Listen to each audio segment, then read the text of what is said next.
भाई जो गुरु वचन पे डट गे, कट गे फंद 84। नशा तथा जुआ निषेध, इसके अलावा मुसलमान धर्म में और किन किन बातों की सख्त हिदायत दी गई है जो आज 90% मुसलमान भी फॉलो नहीं कर रहे। और ये सारा का सारा ज्ञान उस कबीर परमेश्वर ने इस शैतान को दिया था 5 वेद देकर, लेकिन 5वां वेद इसने छुपा दिया, 4 वेद इसने ब्रह्मा को दे दिए, ब्रह्मा ने फिर ये नीचे दे दिए। कुछ काल ने आयतें उतार दी मुसलमान धर्म के नबियों पर। तो क्या क्या शिक्षाएं दी गई हैं एक नेक नागरिक बने रहने के लिए। सूर अल बकरा नंबर 2 आयत नंबर 219, शराब तथा जुए में बड़ी खराबी है, महापाप है।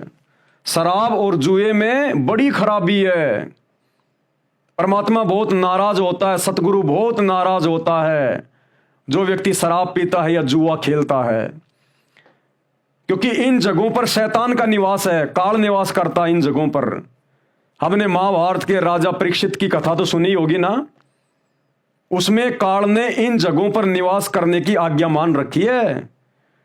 तो जहां पर शराब का कारोबार होता है, शराब जहां पर पिलाई जाती है, जैसे दारू के ठेके, दारू की फैक्ट्रियां, बियर बार वगैरह, ये क्लब वगैरह, यहां पर शैतान का वास होता है। कब किसके साथ में झगड़ा हो जाए, कब कोई किसको गोली मार दे, लठ मार दे, कोई भरोसा नहीं।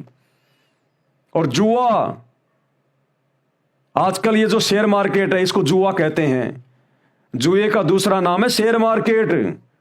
तो सच्चे खुदा की सच्ची इबादत करने वाले भक्तों को शेयर मार्केट से दूर रहना चाहिए। ये एक रिस्क है, जुआ है ये, जुआ जहां पहले आप जी पैसे लगाते हैं और इस उम्मीद में कि मेरे पैसे घर बैठे बैठे डबल टिबल चौबल हो जाएंगे, और यदि पैसा डूब गया तो निराश होकर माथा पकड़ के बैठ जाओ, आत्महत्या कर लो, सुसाइड कर लो। तो ये जुआ है।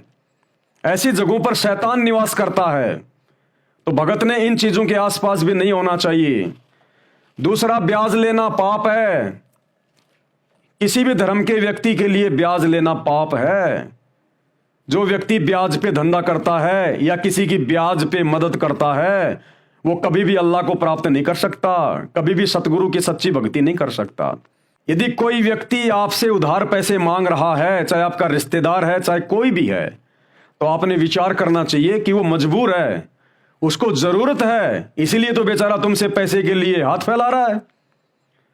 और ऊपर से तुम उस पर ब्याज ठोक रहे हो, तो तुम उसके ऊपर जुल्म कर रहे हो। उस अल्लाह के बंदे को तुम दबा रहे हो, तुम उसके ऊपर जुल्म कर रहे हो।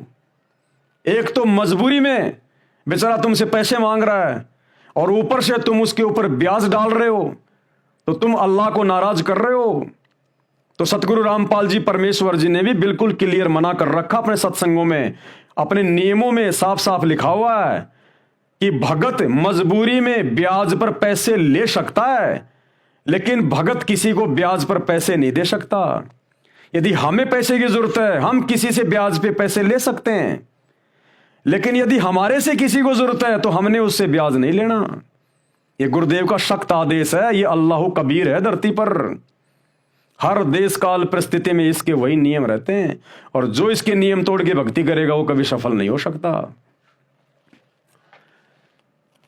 कुरान मजीद सूर अल बकरा 2 आयत नंबर 276, अल्लाह ब्याज लेने वाले का मठ मार देता है। अल्लाह कौन? सतगुरु ब्याज लेने वाले का मठ मार देता है।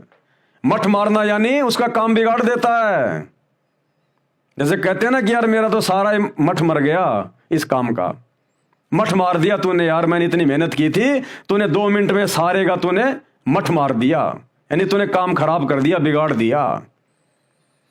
तो कहते हैं जो व्यक्ति ब्याज पे धंधा करता या ब्याज लेता, अल्लाह यानी परमात्मा सतगुरु उसका मठ मार देता है, उसकी मर्यादा टूट जाती है, यानी नाश कर देता है। और खैरात यानी दान करने वाले को बढ़ाता है। और जो व्यक्ति दान करता है अपने अल्लाह के चरणों में, अपने सतगुरु के हाथों में, गुरु बिन दान पुण्य जो करही मिथ्या होय कभू न फल ही। गुरु बिन माला फेरते, गुरु बिन देते दान, गुरु बिन दोनों निष्फल है चाहे पूछो वेद पुराण। तो कहते हैं जो अपने सच्चे मुर्शिद को, सच्चे सतगुरु को, अपने अल्लाह कबीर सतगुरु रामपाल जी को, क्योंकि एक ही है एकमात्र ये पूरी सृष्टि में जो आज हमारे सामने है, इनके अलावा तो कोई दान लेने का कोई अधिकारी है ही नहीं कोई। तो कहते हैं केवल उन्हीं को दान देना चाहिए, और दान देने से तेरे जीवन में बढ़ोतरी होगी, तेरे धन में बढ़ोतरी होगी। और खैरात यानी दान करने वालों को बढ़ाता है, और अल्लाह किसी नाशुक्रे बुरे अमल वाले इंसान को पसंद नहीं करता। सूर अल बकरा 2 आयत नंबर 277। हां, जो लोग ईमान लाए हैं, यानी जिन लोगों ने नाम उपदेश ले लिया उस अल्लाह से, सतगुरु रामपाल जी से, जो वर्तमान में आए हुए हैं। ईमान लाने का मतलब है आपने किसी को सतगुरु का ज्ञान समझाया और उसने आपकी बात को मान लिया और सतगुरु से उपदेश ले लिया, तो उसने अपने अल्लाह के ऊपर अपना ईमान ले आया। ईमान लाने का मतलब है उसने विश्वास कर लिया, वो शरण में आ गया, यानी वो भगत बन गया। हां, जो लोग ईमान लाए हैं और अच्छे कर्म करें और नमाज कायम करें, यानी शुभ कर्म करें, गुरुजी ने जो मर्यादा बता दी उन मर्यादाओं में रहें, और नमाज कायम करें यानी तीनों समय की आरती करें, और जकात यानी दान करें, उनका बदला बेशक उनके रब के पास है, उनके लिए किसी खौफ, भय और रंज का मौका नहीं है। सूर अल बकरा 2 आयत नंबर 278। ऐ लोगों जो ईमान लाए हैं, यानी जिन्होंने नाम दीक्षा ले ली सतगुरु रामपाल जी से, अल्लाह कबीर से, अल्लाह से डरो और जो कुछ तुम्हारा ब्याज लोगों पर बाकी रह गया है उसे छोड़ दो, अगर वास्तव में तुम ईमान लाए हो। अगर वास्तव में आपने नाम दीक्षा ले ली, संत रामपाल जी के ज्ञान को समझ के अल्लाह की सच्ची इबादत आपने पकड़ ली, और नाम दीक्षा लेने से पहले यदि आपका ब्याज का धंधा था या आपने किसी को मूल रकम ब्याज पर दे रखी थी, तो जिस दिन आपने उपदेश ले लिया, नाम दीक्षा ले ली, आप सच्चे खुदा की सच्ची राह में आ गए, भगत बन गए, तो आपने उन सब का ब्याज माफ कर देना है। आपने फिर किसी से भी ब्याज नहीं लेना। भले आपने नाम उपदेश लेने से पहले, ईमान लाने से पहले आपने किसी को ब्याज पे पैसे दे रखे थे, और वो व्यक्ति यदि आपको ब्याज देता है तो आपने उसको मना कर देना है कि भैया मुझे मेरी मूल रकम लौटा दे, जैसा तेरे को कहा गया है, जैसा भी तेरे को समय दिया गया है, या जैसे भी किस्तों में, आप केवल मेरी मूल रकम को लौटा दीजिए, मैं आपसे ब्याज नहीं लूंगा। आपने भूलकर भी ब्याज नहीं लेना जब आप अपने खुदा पर ईमान ले आते हो या सामने वाला ईमान ले आता है, उसके बाद आपने ब्याज नहीं लेना, केवल अपनी मूल रकम ही लेनी है। ए लोगों जो ईमान लाए हों, अल्लाह से डरो और जो कुछ तुम्हारा ब्याज लोगों पर बाकी रह गया उसे छोड़ दो, अगर वास्तव में तुम ईमान लाए हो। और भी अच्छी बात बताई गई है, सूर अल बकरा 2 आयत नंबर 279। अगर तुमने ऐसा नहीं किया तो सावधान हो जाओ कि अल्लाह और उसके रसूल यानी संदेश वाहक की ओर से तुम्हारे खिलाफ युद्ध की घोषणा है, यानी सख्त दंड दिया जाएगा। अगर आपने ऐसा नहीं किया, नाम उपदेश लेने के बाद भी अगर आपने ये ब्याज का धंधा नहीं छोड़ा या लोगों से ब्याज लेना नहीं छोड़ा, तो फिर तुम परमात्मा के दोषी बनोगे, तुम सतगुरु से दंड के अधिकारी बनोगे, फिर बच नहीं पाओगे, तुम्हारी मर्यादा खंडित हो जाएगी फिर उसी समय। सूर अल बकरा 2 आयत नंबर 280।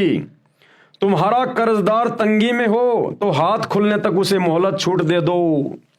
कहते हैं यदि आपने किसी को उधार पैसे दे रखे हैं, ब्याज तो अब हमने लेना ही नहीं भगत बनने के बाद, ईमान लाने के बाद सच्चे अल्लाह सतगुरु रामपाल जी पर, तो भगत बनने के बाद, उपदेश लेने के बाद यदि आपने किसी को पैसे दे रखे हैं तो ब्याज तो आपने लेना ही नहीं है। साथ में आपने जितने दिन की मोहलत दी थी, अगर उस समय पर वो पैसे नहीं लौटा पा रहा है मजबूरी वश, तो आपने उसके ऊपर दबाव नहीं देना है, बिल्कुल भी दबाव नहीं देना आपने। वो अल्लाह की आत्मा है, वो रूह है सतगुरु की, वो भी सतगुरु का बच्चा है। हम सब इसी अल्लाह की संतानें हैं। यदि हम उस पर दबाव डालेंगे वो दुखी होगा, परेशान होगा, हो सकता है वो कोई गलत रास्ता भी अपना ले, कहीं से चोरी करने की सोच ले, डाका मारने की सोच ले, उसके कर्म बिगड़ेंगे। हो सकता है तेरे दबाव डालने से वो आत्महत्या कर ले, तू परमात्मा का दोषी बन जाएगा। तो कहते हैं उपदेश लेने के बाद यदि आपने किसी से उधार पैसे लेने हैं तो आपने दबाव नहीं डालना। अगर वो तय समय पर पैसे नहीं दे पा रहा है तो उसकी हिम्मत बढ़ाओ कि भाई कोई बात नहीं, देख जल्दबाजी मत करना, आराम से दे देना, तू मेरे पैसों के लिए जल्दबाजी मत करना, बाकी की मैं कह नहीं सकता, तू आराम से देना भाई। उस पर दबाव नहीं डालना बिल्कुल भी, चाहे वो दे ना दे, आपने बिल्कुल दबाव नहीं डालना। और बार बार उसको टोकना भी नहीं है, क्योंकि उसको याद है, जो कर्जदार होता है वो कभी भूलता नहीं है, उसको शौपन में भी पैसे लौटाने की बातें याद आती हैं।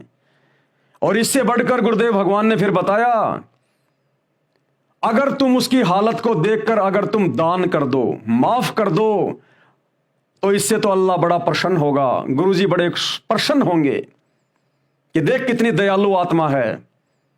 अपने नुकसान की चिंता नहीं इसको, इस बात की चिंता है कि सामने वाला कहीं कोई गलत कदम ना उठा ले बेचारा, इन पैसों के कारण कहीं दिन रात वो चिंता में ना रहे, फिर भक्ति क्या करेगा वो, दिन रात तो उसको ये चिंता बनी रहेगी।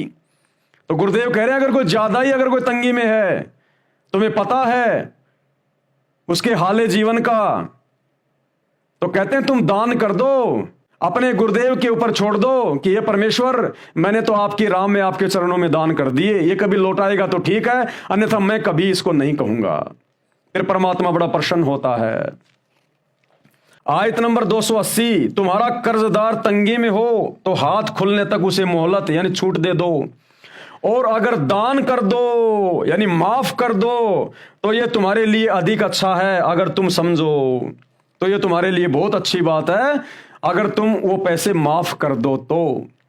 लेकिन माफ केवल ऐसी हालत में करना जब तुम्हें लगे कि वास्तव में ये व्यक्ति मजबूर है और ये व्यक्ति अब पैसे नहीं दे पाएगा। तो ऐसी स्थिति में उस व्यक्ति को मानसिक टेंशन से बाहर निकालने के लिए आप उसे कह दीजिए कि भाई साहब मेरे पैसों की कोई चिंता मत करना, आप नहीं दोगे तो भी कोई दिक्कत नहीं है, दे दोगे तो भी कोई दिक्कत नहीं है, आधे दे दोगे तो भी कोई दिक्कत नहीं है, मैं आपसे कभी नहीं मांगूंगा, मेरे पैसों के लिए आप चिंता मत करना, आप आराम से रहो, बढ़िया खाओ पियो कमाओ आप।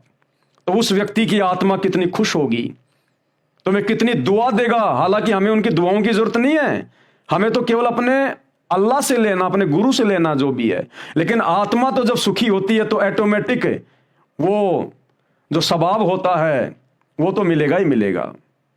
तो गुरुदेव कह रहे हैं अगर तुम माफ कर दो तो इससे बड़ी तो कोई बात ही नहीं। फिर जकात यानी दान करना चाहिए। सूर अल बकरा 2 आयत नंबर 261, जो लोग अपना माल यानी धन अल्लाह के मार्ग में खर्च करते हैं, यानी अपने सच्चे सतगुरु को दान करते हैं, अपने सुपात्र सतगुरुदेव भगवान को जो लोग दान करते हैं, ज्योति करवाते हैं, पाठ करवाते हैं, खुला दान देते हैं अपने गुरु को, जो लोग अपना माल अपना धन अल्लाह के मार्ग में खर्च करते हैं, उनके खर्च की मिसाल ऐसी है जैसे एक दाना बोया जाए उससे 7 बालें निकलें और हर बाल में 100 दाने हों।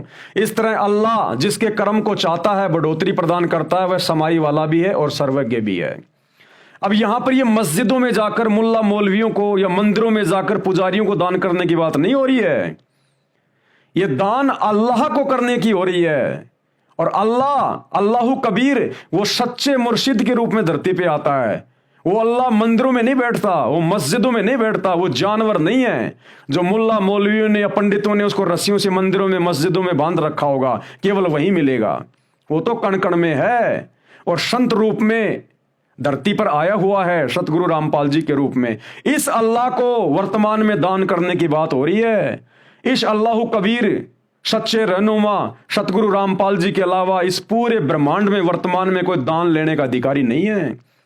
अगर आप किसी अन्य को दान दे रहे हैं, मंदिर में, मस्जिद में, चर्च में, गुरुद्वारों में, मुल्ला मौलवियों को, पंडितों को, नकली धर्मगुरुओं को, आप अल्लाह के दोषी हो रहे हैं, क्योंकि वो कुपात्र हैं। कुपात्र वो आपके दान धर्म का कभी भी सदुपयोग नहीं कर सकते, और यदि आपके धन का दुरुपयोग हुआ तो फिर नुकसान आपको भी उठाना पड़ेगा। परमेश्वर बताते हैं कि एक व्यक्ति ने एक भिखारी की झूठी कहानी पर आत्म विभोर होकर उसको 100 रुपए दे दिए। बाकी दिन वो भिखारी आधा बोतल पीता था, उस दिन पूरी बोतल ले आया। ज्यादा नशा हो गया, घर पर आकर उसने बच्चों के साथ में मारपीट कर दी, ज्यादा मारपीट कर दी। उसकी पत्नी अपने 2 छोटे छोटे बच्चों को लेकर कुएं में कूद गई। उस महाशय के 100 रुपए के दान ने जो आंख बंद करके दे दिया, उसने कुपात्र को दे दिया। उस 100 रुपए के दान ने एक परिवार को तबाह कर दिया। तो वर्तमान में इस पूरी पृथ्वी पर, पूरी कायनात में वो अल्लाह अकबर ही है जिसको दान करना चाहिए। और वो अल्लाह अकबर वर्तमान में सतगुरु रामपाल जी के रूप में धरती पे प्रकट है। उनके बेटा बेटी को भी दान नहीं करना चाहिए, यानी सतगुरु रामपाल जी के बेटा बेटी भी सुपात्र नहीं है।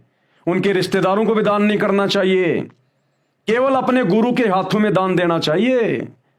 तब जाकर आपका दान सही ठोर ठिकाने लगेगा और तब उसके बदले में गुरुदेव भगवान आपको अनंत गुना देंगे। जैसे एक गेहूं का बीज जमीन में डाला जाता है, वो एक बाल बन के खड़ा होता है और एक बाल में 100 दाने होते हैं। तो यदि सच्चे सतगुरु को दान किया जाएगा, सुपात्र को, अल्लाह कबीर को, तो वो दान आपका फलेगा।